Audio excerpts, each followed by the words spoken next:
Democratic Party. Our next guest is an anti-abortion Democrat who says his party is going too far in pushing hardworking Americans out of their party. Congressional candidate for Illinois' 1st District, Chris Butler, joins us now. And just to clarify, Joe Manchin just didn't tank it. I mean, he used 60 votes to pass it, and so it was 49-51. So where do you stand right now with your party? What would you have done? Not what Chuck Schumer did? Well, I think we have to make room in this party for folks who understand that the fundamental right to make the decision of when and where you're going to have a baby is a real freedom that we need to protect. But offering an abortion is just not the way to protect that freedom. We have to make sure that we're enforcing a culture of consent, both in our law and in our culture, that we're closing income and wealth gaps between men and women, that we're making sure that domestic violence is not one of those issues that lurks in our society, overlooked and punished.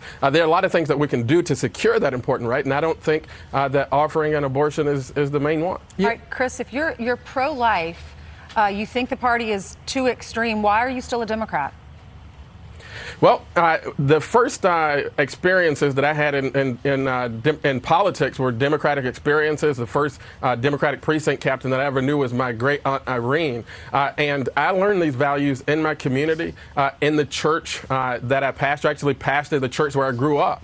And this is where I learned my values. People like me have spent their literal blood, sweat, and tears building up this party. And I don't think we should just let ourselves be pushed out of the party. We shouldn't just ignore the legacy of Fannie Lou Hamer and Frederick Douglass and the work of the Church of God in Christ, the largest black denomination in the United States today. We can't just say to all these folks, there's no room for you in the party. Yeah, Chris, a moment ago when you were talking with that first answer, you were talking about choice to have a baby. And Joe Biden last week said abort a child. You know, you're absolutely right. It is a child. It is a baby. And yet there are so many Democrats who are unwilling to say, when does life begin?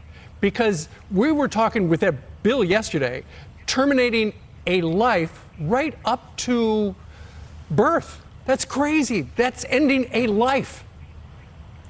I think it absolutely is. As a pastor, I get to sit with people in some of their most personal situations. And I can tell you, I've never had a woman come into my office, and I've sat with young mothers who are facing pregnancies that they don't feel fully equipped for. But I've never had anybody come to me and say, I've got a clump of cells, developing in my tummy. People come and say, I'm going to have a baby, Pastor.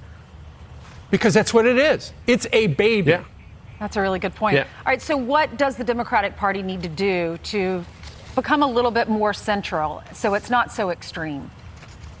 I mean, I think that we just have to be willing to have this conversation. And I frankly think that it's a way that we need to lead this country. There's so many issues like this one that really shouldn't be left right. They should be, they're right-wrong issues. And our party has to open up this conversation so that people with differing viewpoints can be a part of the party, can be a part of the conversation. Sure. Now, I know what I believe about life and protecting the life of unborn children, and I think that's very, very important. And we have to have that conversation in this country. The data tell us that everybody is sort of unhappy with how the conversation is going. Yeah. We need a much better conversation, but we cannot begin to expel people from the party just because we disagree on this particular point like Henry of orthodoxy. Like Henry Cuellar and to a degree Joe Manchin, and remember Frederick Douglass was a Republican. Hey, Chris, before you go, you're a Democrat running for Congress in Illinois.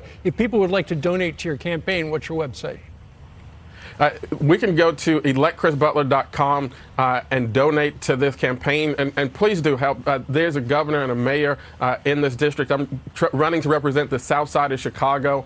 And they have a vision for making this city and state a haven for abortion. I think that what I hear from people is a vision to make the south side of Chicago a place where people want to come to have babies and raise families. All right, Chris Butler joining us from Chicago. Sir, thank you very much. Good luck. Thank you for what you do with the church. Thank you all so much. God bless you. A lot of work to do.